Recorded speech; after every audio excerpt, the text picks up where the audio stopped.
క్రీస్తు సువార్త ఈ వాక్యం వింటున్న వారికి చూస్తున్న వారికి కూడా మన ప్రభు అయిన యేసుక్రీస్తు వారి నామములో మీ అందరికీ నా వందనాలు. ఈ సమయాన్ని దేవుడు ఇచ్చినందుకే ఆయనకి స్తోత్రములు.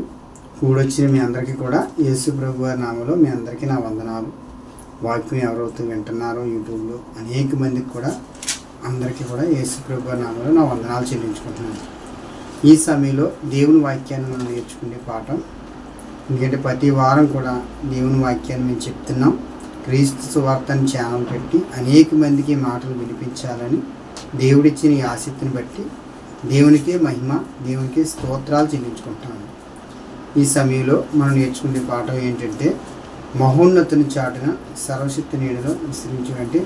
అంటే మన మహోన్నతుడు దేవుడైన మన తండ్రి అయిన దేవుడిని మనం మహోన్నతుడిగా చేసుకోవాలి. మళ్ళీ ఏంటంటే మన దేవుని ప్రేమించే వాళ్ళ ఉండాలి. అంటే మనం దేవుని ప్రేమించాలి. ఈరోజు నేర్చుకునే పాఠం. మనం అనేక మందిని ప్రేమిస్తాం. ఈ లోకంలో మన బిడ్డలను ప్రేమిస్తాం, మన కుటుంబాన్ని ప్రేమిస్తాం. మనం దేవుని ప్రేమించాలి. ఆయన మహోన్నతుడిగా చేసుకోవాలి, నీకు నివాస స్థలంగా చేసుకోవాలి. ఈరోజు మనం నేర్చుకునే పాఠం. మనం దేవుని ప్రేమించాలి. దేవుడు అంటే మనకి తండ్రి అయిన దేవుడు. ఆయన్ని మనం ప్రేమించాలని దేవుని వాక్యం మీకు ఈరోజు కొద్ది నిమిషాలు దేవుని వాక్యం చెప్తాను. మనం వాక్యం తీసుకునే ముందు చిన్న ప్రార్థన చేసుకుని వాక్యంలోకి వెళ్ళిపోదాం. అందరూ కళ్ళు మూసుకోండి అమ్మా.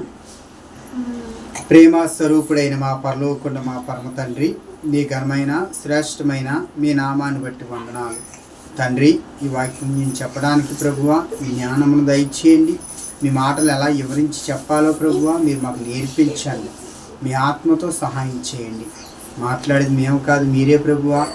అనేక మంది మాటలు వింటున్నారు, చూస్తున్నారు ప్రభువా. వినగలిగటానికి, చూడటానికి మంచి మనసాలకు ఇవ్వండి తండ్రి. చెప్పే మాటల ద్వారా మారు మనసు పొందడానికి కూడా మంచి మనసు ఇవ్వండి దేవా. కూడొచ్చిన యవనస్తుల బిడ్డలు ఎవరైతే ఈ మాటలు వింటున్నారో, చూస్తున్నారో ప్రభువా, వారందరి పట్ల కూడా తండ్రి మీరే తోడే ఉండి కాపాడి వారి కుటుంబాలకు కావాల్సిన ప్రతి దీవెన, ప్రతి అవసరత తీర్చమని తండ్రి మీకే స్తోత్రములు, వందనాలు చెల్లించుకుంటూ ఈ కొద్ది ప్రార్థన యేసుక్రీస్తు వారి నామములో అడిగి వేడుకుంటున్నాం పరమ తండ్రి, ఆమేన్. మన దేవుని వాక్యం తీసుకుందాం. కీర్తన గ్రంథం 91 కీర్తన మనం బైబిల్లో మాత్రం కొద్ది నిమిషాలు దేవుని వాక్యాన్ని మనం జ్ఞానందాం. మనం నేర్చుకునే పాఠం ఈరోజు మనం దేవుణ్ణి మనం ప్రేమించాలి. ప్రేమ మనందరం సైలెన్స్ ఉండాలమ్మా. దేవుని మాటలు మనం వింటున్నాం కాబట్టి మౌనంగా ఉండి దేవుని చెప్పే మాటలు మనం చెవుని వేసుకోవాలి. మనకిచ్చిన చెవులతోటి దేవుని మాటలు మనం వినాలి. దేవుడిచ్చిన మంచి మనసుతోటి మనం దేవుని మాటలు మనం విని గ్రహించుకోవాలి. 91 కీర్తనలో మొదటగా మనం చూసుకుందాం. మహోన్నతుని చాటున నివసించేవాడే సర్వశక్తి నీడలో విశ్రమించేవాడు. అంటే మన మహోన్నతుడు చాటునంటే ఎవరు మహోన్నతుడు అంటే మన దేవుడు. ఆయనే నీ దేవుడైన యెహోవా. ఆయన మహోన్నతుడు అంటే ఆయన మహోన్నతుడే ఉన్నాడు. ఆయన నీడలో మన అందరం సర్వశక్తి నీడని మనం చూస్తున్నాం ఈరోజు. సర్వశక్తి నీడంటే ఏంటి? ఆయన నీడలో మనం ప్రతి ప్రయాణం మనం చేస్తున్నాం. అంటే ఈ రోజుని మనం ఎంత దూరమైనా ప్రయాణం చేస్తాం, అనేక దుఃఖాలు మనం ప్రయాణాలు చేస్తుంటాం. కానీ మహోన్నతుడైన చాటుని మనం సర్వశక్తి నీడ లేకపోతే ఈరోజు నువ్వు ప్రయాణం చేయగలవా? ఇప్పుడు వెళ్ళి ఇలా ప్రయాణం చేసినప్పుడు తిరిగి వస్తున్నాడు, రాలేకపోతున్నాడు. ఈ లోకం ఇట్టే సెకండ్లో మనిషి మరణించిపోతున్నాడు. కానీ మహోన్నతుడైన దేవుడు నువ్వు ఆయన నివాసంగా చేసుకోవాలి. ఆయన మనం నివాసంగా చేసుకోవాలంటే నువ్వు మొదటగా ఆయన ఏం చేయాలి? మనం ప్రేమించాలి. మనం ఆయన ఏం చేయాలి? ప్రేమించాలి. ఎందుకంటే మనం అనేక వాటిని ప్రేమిస్తాం. ఈ లోకంలో ప్రతి దాన్ని ప్రేమిస్తాం. కానీ మహోన్నతుడైన దేవుడిని నువ్వు ప్రేమించట్లేదు కదా. ఎందుకంటే ఆయన నిన్ను సృష్టించాడు, నిన్ను ఆయన పోలికగా నిన్ను చేశాడు. కానీ ఆయన నువ్వు ప్రేమించలేకపోతున్నావు. మహోన్నతుడైన ఆయన సర్వశక్తి గల నీడలో మనం మొదటగా చూసాం. 2వ వచనం చదువుకుందాం. ఆయనే నాకు ఆశ్రయము, నా కోట, నేను నమ్ముకున్న నా దేవుడని నేను యెహోవాను గూర్చి చెప్పుచున్నాను. అంటే నేను నమ్ముకున్న దేవుడు. నువ్వు ఎవరిని నమ్ముకున్న దేవుడు? మహోన్నతుడైన చాటున అలాంటి దేవుడిని నమ్ముకున్నాం. ఆయనే నా కోట, నేను నమ్ముకున్న దేవుడిని మనం చెప్పేలా ఉండాలి. ఇదిగో నేను దేవుడిని నమ్ముకున్నానని మనం చెప్పాలి. ఎందుకంటే నిన్ను ఆయన పోలికగా చేసుకున్నాడు, ఆయన తండ్రి అని పిలవాలి. ఆయనే నువ్వు ఆశ్రయం చేసుకోవాలి. ఆశ్రయం అంటే నీకు ఆయన్ని నివాస స్థలంగా చేసుకోమంటున్నాడు దేవుడు. మనం ప్రేమించాలి ఆయన్ని. ప్రేమ కూడా మీకు వివరంగా వివరిస్తాను. మనం ఈ లోకంలో ప్రతిదాన్ని ప్రేమిస్తాం, మొబైల్ని ప్రేమిస్తాం, రకరకాల ప్రతిదీ కూడా మనం ఎక్కువగా ఇష్టపడతాం. కానీ దేవుణ్ణి ప్రేమించాం. దేవుణ్ణి కూడా ప్రేమించడానికి ఏ మనిషి ఇష్టపడ్డాం. దేవుణ్ణి ప్రేమించాలి. ఆయన ప్రేమిస్తే మనం ఎక్కడికి కూడా ఏ ప్రాబ్లంలో కూడా మనం పడిపోలేము. మనం దేవుణ్ణి ప్రేమించాలంటున్నాడు. మనం 91 కీర్తనలో 15వ వచనం చూద్దాం. ఇంకా కిందకి చదువుకుందాం, సమయం తక్కువగా ఉంది కాబట్టి. నేను ఆయన మొరపెట్టగా అతడు క్షమించాను. 13వ వచనం చదువు. ఇంకా ముందు నుంచి చదివితే మనకి నీవు సింహములను నాగపాములని నువ్వు తొక్కెదవు, కొదమ సింహమును. అంటే అన్నీ తొక్కుంటే వెళ్ళినా కూడా నీకు అపాయం అన్నది నీ వద్దకు రాదు. కానీ ఏంటని చెప్తున్నాడంటే దేవుడు, ఈయన నన్ను ప్రేమించుతున్నాడు కాబట్టి నేను ఆయన తప్పించుతున్నా అంటున్నాడు. తర్వాత వచ్చిన చదువు 14వ వచనం. అతను నన్ను ప్రేమించినవాడు కనుక తప్పించింది. సార్ మనల్ని తప్పిస్తాడు. నువ్వు సింహములను నాగపాములను తొక్కుదినా నీకు ఏ అపాయం నీ ఎద్దకు రాదు. ఎందుకంటే నువ్వు ఆయన ప్రేమిస్తున్నావు. నువ్వు దేవుడిని ఏం చేయాలి? ప్రేమించుతున్నావు కాబట్టి నిన్ను గొప్ప చేస్తానంటున్నాడు దేవుడు. నీకు ఆశ్చర్యంగా ఉంటానంటున్నాడు. నిన్ను కాపాడుతానంటున్నాడు ఆయన. నీ పాదములకి రాయి కూడా తగలకన్నా కూడా కాపాడుతానంటున్నాడు. ఎందుకు? నువ్వు ఆయన ప్రేమిస్తున్నావు. ఈ లోకంలో మనం దేవుణ్ణి ఎక్కువ ప్రేమించలేం. మనం అనేకమైన ఆటలు అన్నిటి కోసం మనం ప్రయాసపడతాం. ఈ లోకంలో ఉన్న ప్రతి దానికి ప్రయాసపడతాం. కానీ దేవుణ్ణి ఎక్కువ ప్రేమించలేము. మన బిడ్డలను ప్రేమిస్తాం, కుటుంబాన్ని ప్రేమిస్తాం, లోకంలో ఉన్న ప్రతిదీ ప్రేమిస్తాం. కానీ దేవుణ్ణి ప్రేమించాం. కానీ దేవుడు అంటున్నాడు ఆయన మహోన్నతుడిగా చేసుకోమంటున్నాడు. మనం మహోన్నతుడిగా చేసుకుంటున్నామా? దేవుని చేసుకోవాలి. ఆయనే నీకు ఆశ్చర్యమైన ఉండాలి. ఎందుకంటే నీ కుడి పక్కన నీ పక్కన 1000 మంది కూలినా, నీ కుడి పక్కన 10,000 మంది కూలినా నీ అద్దెకి అపాయం అన్నది రాదంటున్నాడు దేవుడు. కానీ ఇందులో ఉన్న ఈ మాటలని మనం చూడాలంటే మన ఎద్దకు అపాయం అన్నది మన ఎద్దకు రాదు. ఇంటికి రాదు. నువ్వు ఆయన్ని ప్రేమిస్తున్నావు కాబట్టి, నువ్వు దేవుణ్ణి ప్రేమిస్తున్నావు కాబట్టి నీ ఎద్దకు దేవుడు ఏ అపాయం రానివ్వడు.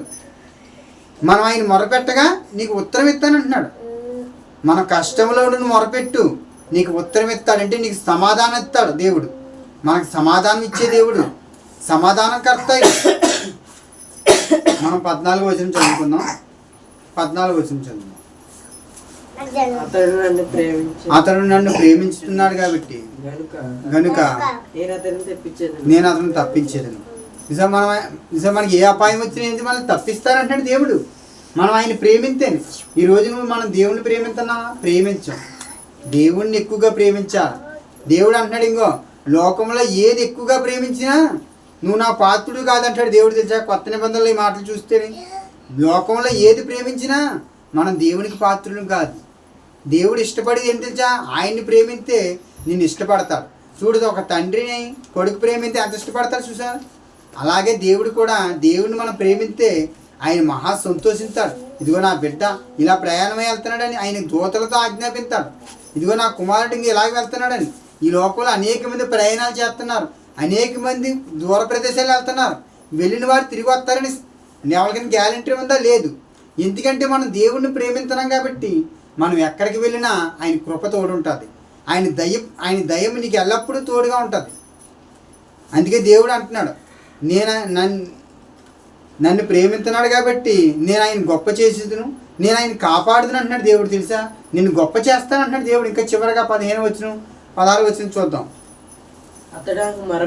అతను నన్ను మొరపెట్టగా నేను అతనికి ఉత్తరం ఇచ్చేదును, శ్రమల్లో నేను అతను తోడే ఉంది. శ్రమల్లో మనకు తోడే ఉంటాను అంటున్నాడు. ఎందుకు? నువ్వు ఆయన్ని ప్రేమిస్తున్నావు కాబట్టి నీకు శ్రమ కలిగింది. శ్రమ కదలగానే ఏం చేస్తారు? చాలామంది విడిచిపెట్టేస్తారు, చాలామంది నేను వదిలేస్తారు. కష్టం వచ్చిందంటే, సంతోషం వచ్చిందంటే అనేక మంది ఉంటారు, కానీ బాధ వచ్చిందంటే ఎవరు ముందుకు రారు. కష్టంలో ఉన్నవారిని ఆదుకుంటాను దేవుడు. అలా ఆదుకుంటానంటున్నాడు నేను. అందుకే దేవుడు ఏమంటున్నాడు తెలుసా? నువ్వు కష్టంలో ఉన్నావు నిన్ను ఆదరిస్తాడు దేవుడు. ఆయన శ్రమల్లో ఉన్నప్పుడు కూడా నేను ఆయన కాపాడుతానంటున్నాడు. మనం మొరపెట్టామనుకో మనకు ఉత్తరం ఇస్తాడు. ఉత్తరం అంటే ఏంటి? నీకు సమాధానం ఇస్తాడు. సమాధానం ఇచ్చేవాడు దేవుడే నీకు. అందుకే ఈరోజు మనం నేర్చుకునే పాఠం ఏంటంటే మనం ప్రేమించాలి దేవుడిని. ప్రేమించే మనసు మనకు ఉండాలి. దేవుని ప్రేమించాలి, మహోన్నతుడిగా చేసుకోవాలి దేవుణ్ణి. ఆయనే నీకు ఆశ్రయమే అనాలి. ఆశ్రయం అంటే నువ్వు నమ్ముకున్న దేవుడు, నా కోటాన్ని నమ్ముకున్న దేవుడు అని వాక్యం సెలవెత్తుంది. చివరిగా ఒక వచనం చదువుకోండి, మనం ముగించుకుందాం. చివరి వచనం లాస్ట్గా 17వ వచనం.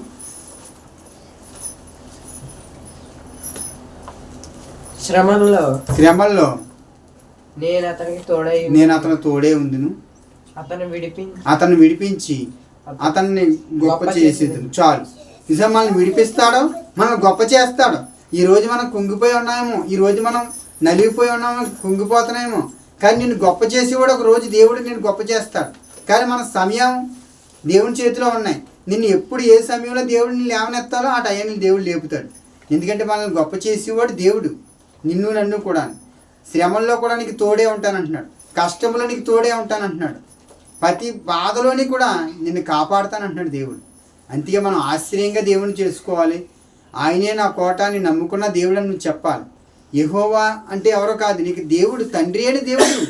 ఆయన నువ్వు నమ్ముకుంటే, నువ్వు ఆశ్చర్యంగా చేసుకుంటే ఆయన మహోన్నతుడైన దేవుడు.